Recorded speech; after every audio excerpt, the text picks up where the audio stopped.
সারা সপ্তাহ চাকরি করার পর এবং সংসারের ঘানি টানার পর ক্লান্ত হয়ে যায়, তখন মনটা একটু রিল্যাক্স করার জন্য কোনো একটা বিনোদন জায়গা খোঁজে।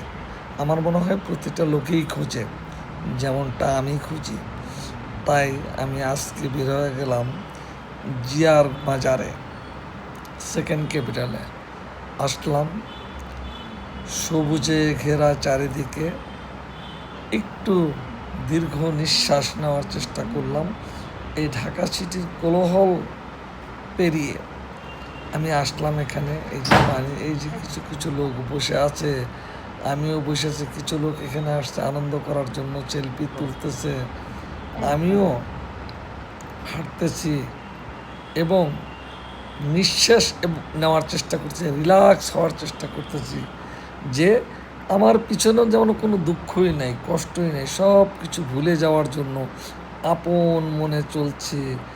নিজের কল্পনার জগতে ঢুকে গেছি, যেন আমি স্বপ্নে দেখছি এবং স্বপ্নের গোড়ায় গোড়ায় পা ফেলছি। এরকম একটা পরিস্থিতি তৈরি হয়েছে নিজের মধ্যে। নিজেই নিজের মধ্যে আর নাই, হারিয়ে গেছি কোথায় জানি। এরকম একটা অবস্থা। যতক্ষণ বাইরে থাকলাম, বেড়ালাম, ঘুরলাম, ততক্ষণ খুব ভালো লাগলো। আবার যখন বেড়ানো শেষ হয়ে যাবে, যখন রাস্তায় উঠবো কিংবা ঘরে যাব, আবারও সেই কোলাহলের মধ্যেই পড়ে যাব। বউ বলবে পেঁয়াজ আনো, ছেলে বলবে টাকা দাও, মেয়ে বলবে যে আমার টিফিনের টাকা দাও।